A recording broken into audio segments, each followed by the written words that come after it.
Monette and I have a long history that goes back, it's at least 40 years. So I met Monette through the Canadian Friends of the Hebrew University, through Rami Kleinman.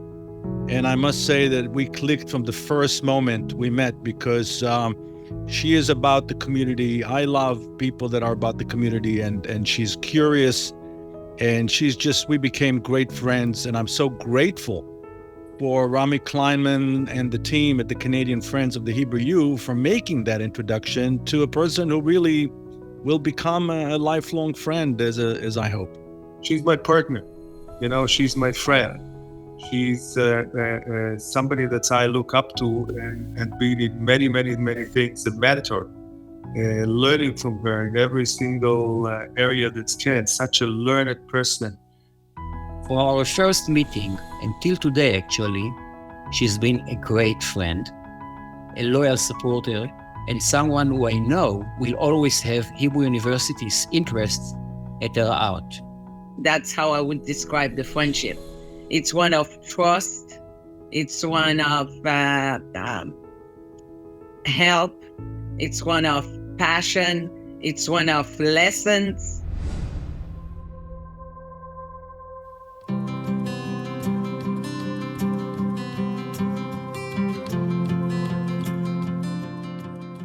My parents were Holocaust survivors, and my sister was actually born, and my brother were born in a labor refugee camp in Switzerland. But most important, what they instilled was a joie de vivre, how to live. But most really important was that we had an obligation to take care of people in need. Monette is able to translate her own experiences and draw the right conclusions from them for the benefit of society and her community. Monette gives of her time wholeheartedly in everything that she does, work, volunteering, or family.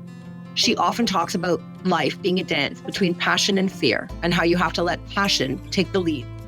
Because when you look at her past, how her family came to Canada, and then first they went to Ontario, and then come to Montreal, and then all the hardships and everything that they've been through, Monette is a truly Canadian success. I think she's faced a lot of challenges, which she's really overcome with grace. And I think that makes her a solid person. And I think that her involvement in the Hebrew U very much went to her heart. And she really wanted to make a difference, which I think she really has. She catches things. She finds details. She asks good questions. And she challenges positions taken at the university. If you ask me about the legacy of Monette as the chairman of the board, she brought into the board the atmosphere of collegiality, of full commitment, of passion, of wanting to be part of the Hebrew University, and of dedication. Monette is energy. It's somebody who really, really believed in making things happen. During her time with the Canadian Friends, maybe it was one of the most successful, impactful achievement that this organization had in many, many years. And I can look at many, many things.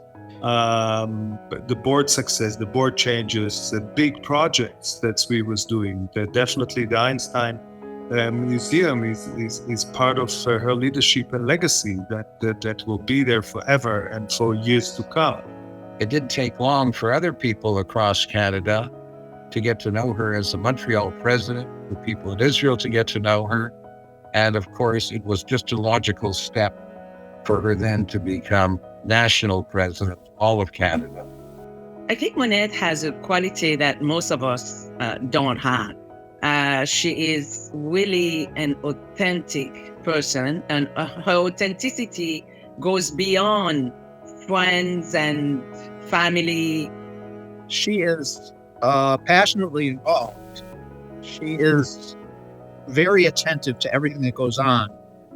She brings tremendous insight to her work. And that's Monette. She happens to be an extremely generous person, generous of spirit, and generous when it comes to anything else. she can be very, very strong in what she believes in. But from the other hand, and equally, she will be compassionate, sensitive to the needs of the other, and to social justice. I think that through Monette, I learned what social justice is. You cannot discourage Monette when she has a thought, when she has an idea that to her, it's a winning idea. So she will fight for it till the end. And most of the time, I'm sorry to say, she's always right. She revamped the board. She brought in new people, younger people, and she set an example of dynamism and involvement with Israel in a way that I hope future leaders will continue. What I will take as Monette's legacy is her insistence on efficient devotion to the work of the university. Her wonderful relationship with Rami has also given her a lot, and she's given it a lot. She's very loyal and she's very excited and enthusiastic. And she has put a lot of the time and energy into being involved and being president. It's a full-time job, and she does that on top of her other job. Monette has brought her creativity not only to the work of the Canadian Friends, but then through the campaign cabinet has brought that to the Friends groups around the world. And it's very, very much appreciated, and it's had a very powerful impact on working of that committee and on the university itself. So here you have it, a very unique communal leader that has tremendous qualities that are, frankly, quite rare. So her legacy will be a combination of empowering people through education, whether it's women, children, members of minority groups, ethnic groups, and I think it's a very powerful combination. She has been really an outstanding leader. I mean, she has jumped in and put her all into it. And as you say, it's a very time-consuming and can be very exhausting. So we certainly celebrate all that Monette has done. Monette, thank you so much for what you did. Thank you for your friendship to the Hebrew University. Thank you for personal friendship. Thank you for what you are, a passionate, dedicated, full of energy supporter of the Hebrew University. If I could choose a partner for this very challenging journey, I couldn't choose anybody better than Monette, because Monette is committed through thin and thick, unconditionally, and she was the best partner I could wish with to really survive this very challenging time. And most importantly, is to turn the challenge into the greatest opportunity ever. And I think that the results are talking for themselves. So over the years, I have watched you go through project after project and board after board, and you've left your mark on all of them along the way. For some reason, the Canadian Friends of the Hebrew University feels different, because as much as you have given to this organization, I feel that it has given back to you. Whether it's the connections that you've made with everyone involved, your love for Israel, your passion to help, connect, and grow, all leading back to your first love of education. I know that you are far from done, and there's many adventures left. Thanks for taking me along for the ride. Can't wait to see where you go next.